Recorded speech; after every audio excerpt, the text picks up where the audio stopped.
Hello everyone, welcome to yet another day in this The Clown Decade, the decade where things are only going to get worse before they get better, and while I have been ecstatic about the results of last Thursday, there's still an awful long way to go until we solve 90% of the obvious problems in Britain, and most of them are quite easy to solve.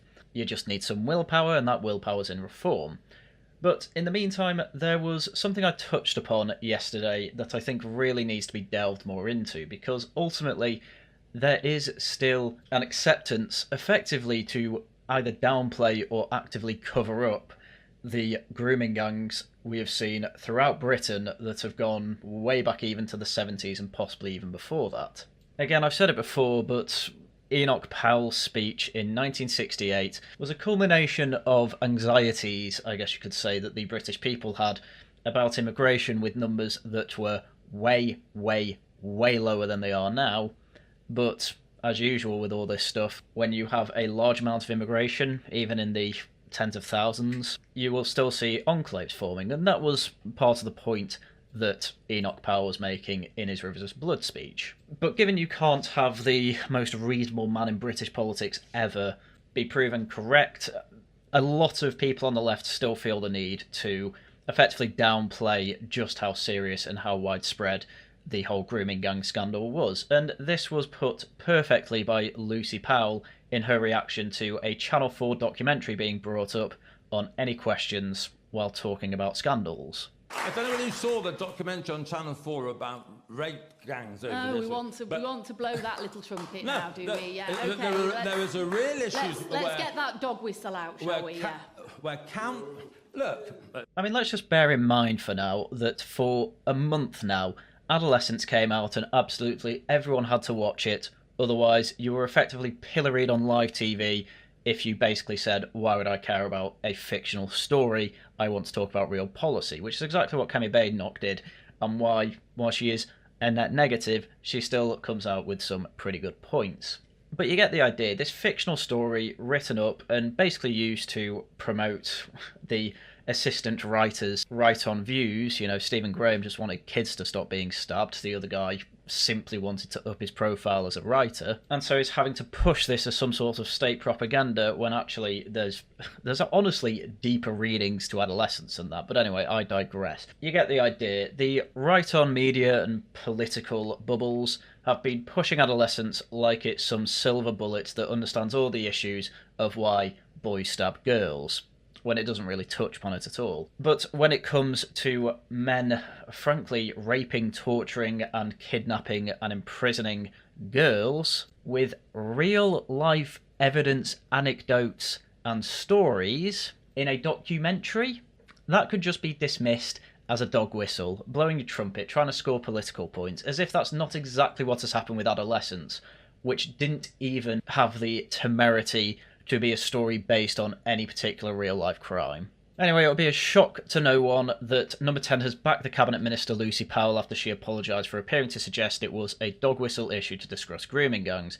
She posted it to Twitter, basically nobody believed it, so I don't really care to go through it in any particular detail. So the Leader of the House of Commons, Powell, faced calls from the Conservatives to resign after she made the remarks on Friday night. To be honest, she absolutely should resign. You cannot have someone who is that dismissive of large-scale and incredibly serious and distressing crimes be the Leader of the House of Commons, have one of the highest offices in the country. How can she possibly represent anyone if that is her attitude? So Wes Streeting, the Health Secretary, said on Sunday that everyone makes mistakes and it was time to move forward after Powell had said sorry for her lack of clarity. How about no? What do you mean? There are some things that are harder to forgive than others, Wes Streeting, and given how unilaterally one-sided the whole grooming gang scandal is, it's actually pretty absurd to try and defend her in this situation. Don't trust Wedge Streeting if this is reaction to it. That's absurd. Asked if Power's job was safe, he told The Sunday Morning with Trevor Phillips on Sky News, "Yes, I think she's made a genuine mistake. She's owned up to it and said, sorry, we'll move on." Great. Reform said Keir Starmer should consider whether Powell is still fit to serve her job, and Chris Philp, the Shadow Home Secretary, went further by calling on Powell to resign. The shocking outburst from Labour Cabinet ministers belittles the thousands of girls and women who were raped by grooming gangs over the decades, We have consistently called for a national inquiry into Parliament, which has been blocked by Labour ministers who don't seem to know or care about the disgusting crimes that have been perpetrated. And then obviously he advertises the Channel 4 documentary, which I would suggest you watch as well, because, well, there's been a few documentaries on the grooming gang scandal. A new one with new information is always worth watching, I'd say, because we do have to remind ourselves how bad these crimes were.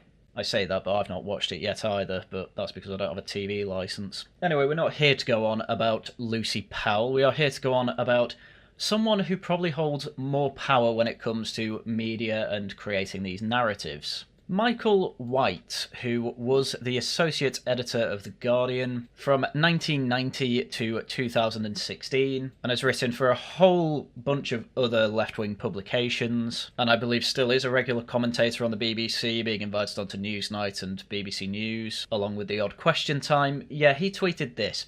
I understand why Lucy Powell apologised for a dog whistle comment in our honest media world. Oh my god, imagine saying that as an ex-Guardian editor. But she was quite right. People like Tiny Tim would not have raised such issues if the groomers, murderers or rapists if they'd been of their own. In other words, he's trying to say that Tim Montgomery would not care if the rapists, torturers, etc. were white. That's the implication here, which is absolutely insane to me. Everybody hates paedophiles and everybody hates rapists. It is literally the least controversial thing, and I don't even know the worst racists who defend rapists of their own race. I don't think that actually happens unless you're an edgy boy online. So obviously this tweet got an enormous amount of pushback because it's probably one of the most disgusting tweets that you can make to try and effectively pivot the conversation away from the rape of young girls to actually the person bringing this up is racist. It's completely dishonest and a tactic that the left have used obviously for decades. And when I mean decades, I mean probably coming up to 70 years. And it's worked for that long, so why would they stop now? Especially like when someone like Michael White, who in his ripe old age has probably used this tactic his whole life, why would he stop when it's worked for that long? Well, it doesn't work anymore. And so he got a reply from Paul Branbury here saying, yes, because he wouldn't have needed to. Victims of Asian grooming weren't believed, their cries for help ignored, the crimes being committed against them uninvestigated because of the colour of the perpetrator's skin. Which basically everyone agrees with, and as you can see, the ratio is rather large. And, you know, when people say Twitter isn't real life, Twitter is only real life when you're in the replies of someone quite large like Michael White. And so because Michael White has absolutely no idea when to stop, he decided to quote tweet this guy. His absolutely massive 200 IQ take from this was, it was horrible, Paul, but it was a bit more complicated than that, wasn't it? Sex often is. Now, this was a tweet that was so bad the community notes had to kick in and basically call Michael a complete moron. Rape of children is not sex. Yeah, obviously. There is nothing complicated about the fact that victims of Asian grooming gangs were children and it was ignored by the authorities for years. And there are other people that have said anyone who says, or describes, I should say, rape of a person under the age of 16 as sex is probably a paedophile themselves. I don't think that's the case here. I think Michael White has just refused to actually engage with what the grooming gangs are all about and has just fully believed and dived into this entire narrative that actually, effectively, the girls were whores and tempted these gangs into, well, having sex with them, which is obviously just nonsense, and there's actually no evidence to suggest this. I don't need to go into details that I've been into before, but, well, there was a point where some of these gangs were branding their victims. That isn't something you do by consent, even if you are over 16. Obviously, there's going to be weird exceptions, but with the amount of girls that were victims of this, no way. No way it was any of them. Anyway, this was another tweet that got an absolutely enormous amount of pushback because it was so disgusting, with Adam Wren saying, genuinely one of the most disgusting tweets I've ever seen, the implication here being that the girls somehow encouraged or liked it, genuinely despicable, to which Michael White is saying, I think you've misunderstood my point, but thanks for trying. P.S. I hope you don't work for Elon Musk. His attitude toward the UK grooming gangs is 100% ignorant and exploitation. Which again is just an absolutely crazy thing to say back to all this. What was your point then? Can you please correct us if we have been mistaken? No, I'm just going to pivot again to say you like Elon Musk, who is probably a Nazi. Oh, and he's lying about the grooming gangs, which he hasn't as far as I've seen. He helped get it back in the news, and it's managed to signal boost that Oxford court note that talked about the grooming gangs branding their girls. And it was horrible and doing multiple things to them that ended up being read out in Parliament for Jess Phillips effectively to have the same attitude as Michael White here. It's a total culture of trying to downplay this. The question is why? Well, we'll get into that once I finish off his tweets, because he made loads. He got a shovel and, man, he was not stopping. Clearly, he thought, what is the worst thing I can do to tarnish Celeste's reputation? I'm going to try and dig for that diamond in the rough. And I think he found it. Another person pointed out that with it being children, it's not complicated, it is just rape, to which Michael White says, the law is not complicated, but facts often are, that's why rape convictions are so hard to obtain. To think that these rape convictions were hard to obtain because of the nature of rape trials is actually quite absurd. There has been inquiries that have found multiple cover-ups. It's actually quite ridiculous to try and say, oh, this is a court system issue universally, rather than a, well, local council and police force issue, among other more national issues, we'll say.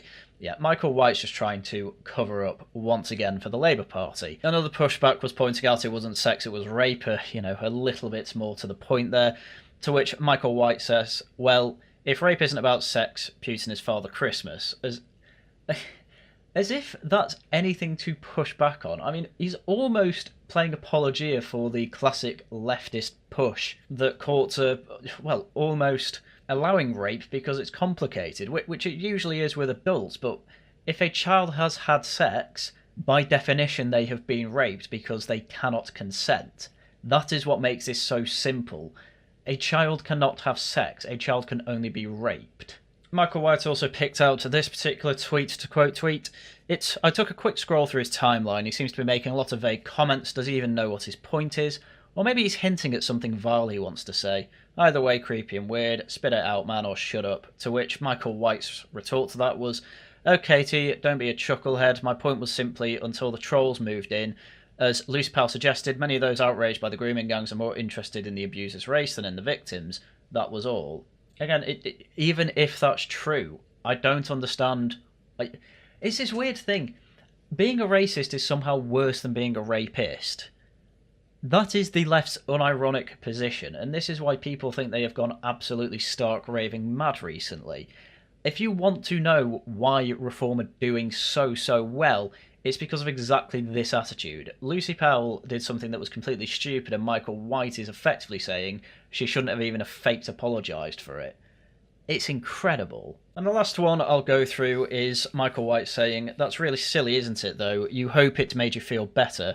Someone had just posted this clip from Rotherham Advertiser in 1972. I think it illustrates the complexity I invoked. Where, just reading the first couple of paragraphs, a 15-year-old girl told police of a house in Rotherham where immigrants took English girls upstairs and where she'd been paid to have sexual intercourse with an Arab. The girl, described as very well used sexually, was put into the care of a local authority at Rotherham Borough Juvenile Court on Wednesday. She denied she was being exposed to moral danger and falling into bad associations, the case was proved. Why would she think that if she went to the police over this? A statement which the girl made to the police, which was read out in court. In it, she said she first had sexual intercourse at the age of 13, and again a few months later. The boys concerned were dealt with in court, she said. Later, a Pakistani took her to a certain house in Rotherham, where he asked her to go upstairs with him. She refused and left the house, but went back several times. On one occasion, another Pakistani said he would give her money if she went upstairs with him. She agreed they had sexual intercourse, but he did not give her any money. Yeah, but this is the thing with these sorts of cases. Early on in the grooming, I mean, this is why they're called grooming. They will pay for sex, they will give them drugs, and then eventually, once they're effectively able to coerce them beyond just persuade them, that's when they end up torturing and saying effectively things like, we'll kill your family if you tell anyone. And I wouldn't be shocked if this girl felt like she had nothing left to lose. And it's also questionable how much this was actually investigated. Again, newspapers were involved in the cover-up. This could well be one of them. And even if it was true that these 13 to 15-year-olds were prostituting themselves to these Arab men, it's still a crime to have sex with them, given it is rape. this does not improve the situation in any way, apart from the fact, I guess, there's nothing in this news article to suggest there was any torture or abuse. And again, as I say, even if that is the case and the full story, these Arabs should still be in jail or deported for raping 13 to 15-year-old girls. This does not help your case. There are people that said similar things about the whole Catholic paedophile scandal with the priests. But absolutely nobody takes that seriously. You have to ask, why is it when it is people who are not white British being involved in this sort of thing, all of a sudden the Left Defence Force have to come out and defend them for being paedophiles? It's absolutely absurd. Anyway, clearly he is very much on the side of, I need to help Labour out as much as possible, because Labour are going to take the brunt of the problems with all these cover-ups, and, well, effectively a lot of people involved in Labour are going to go to jail.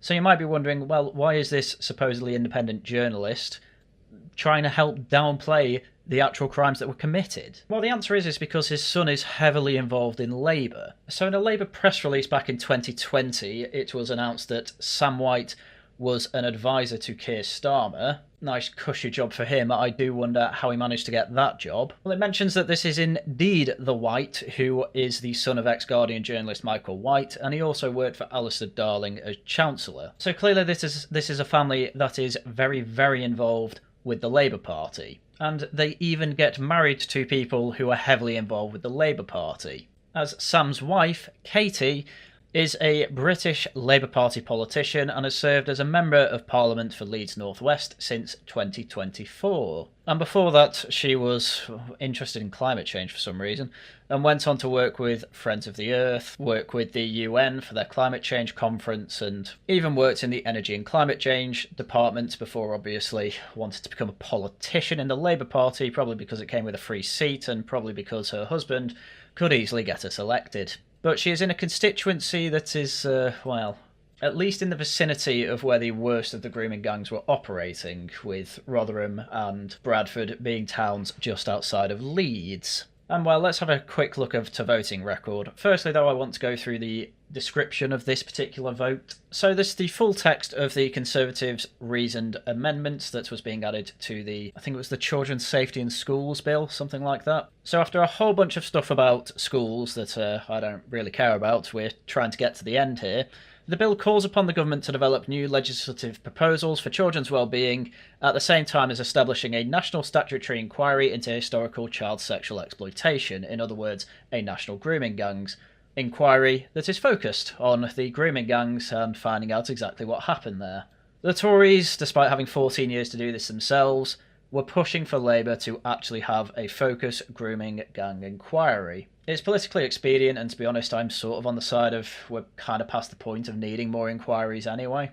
But either way, it's just good politics to try and keep pushing this and keeping it in the headlines. And this is largely what Tories were going to do, because they knew it wasn't going to pass. And to say it's entirely because of the grooming gangs thing is obviously a misnomer. There's a whole lot more in there about effectively keeping a lot of Tory policy that they put in place that did unironically improve schooling. But yeah, Katie voted against it, as did every single Labour politician, to be fair. But it does raise questions that if her father-in-law is so trying to downplay what actually happened in places like Leeds, you have to wonder if this MP largely holds similar, if not the same, opinions. And there have also been some recent prosecutions of brothers that were found guilty of child sex offences in Barrow in Leeds. They were convicted of child sex offences that occurred between 1996 and 2010, with the brothers mostly being convicted for child sexual abuse offences, along with sexual offences that don't involve children, and 2 charges of intimidation and 1 of kidnap. And as I said before with that newspaper clipping, the brothers start a relationship with these young girls and groomed them by giving them gifts, alcohol and cigarettes, and around the same time, other girls started relationships with another one, the brother, who obviously was then raped, and you really don't need to go through this. Honestly, I kind of hate to say it, but once you hear one of these stories, you hear them all, because this is industrial scale, and a lot of people in these towns effectively do the same things because, well, they work and they can get away with it. Now, are these exactly in Katie's constituency? I'm not entirely sure. However, if you're in a constituency that is within the area of Leeds and this thing is still happening in the area of Leeds, and you literally have prosecutions being made in the area of Leeds, it's probably best to do your best to make sure all is done to deal with the problem. And, well, having a father-in-law who says things like that, and is downplaying a scandal that, although she was just voted in, you are partly responsible for now, not necessarily that you helped cause by any stretch of the imagination, but surely one that you must be doing something about with your position of power, just doesn't look great for your position. That's all I'm saying. Anyway, I think that covers everything I want to go through in this video. Clearly, leftists are not learning their lessons. Clearly, they want to keep going down the same routes, and frankly, I'm open to it. The more they shoot themselves in the foot like this, the better chance Farage and Reform have of getting in power and doing something about it. It's going to be an interesting next few years anyway. With that, it's everything I had for you for today, so do catch Tosh News over on the Worcester Club tonight. Check out my gaming stream on Thursday. I'll be carrying on with Subnautica, and then after that, we'll be back next week with Tosh Talks, the subject of which will be up for the poll on the Worcester Club Discord server. If you want to help out the channel, the best way to do that is to subscribe, leave a comment, leave a like. Quick and easy ways to help out the channel. And if you want to help out a bit more, you can always become a channel member or leave super chats or super thanks in any stream or video that I do, and I appreciate them very much. Right, with that, that's everything I had for you for today. Once again, thank you very much for watching, and until next time, goodbye.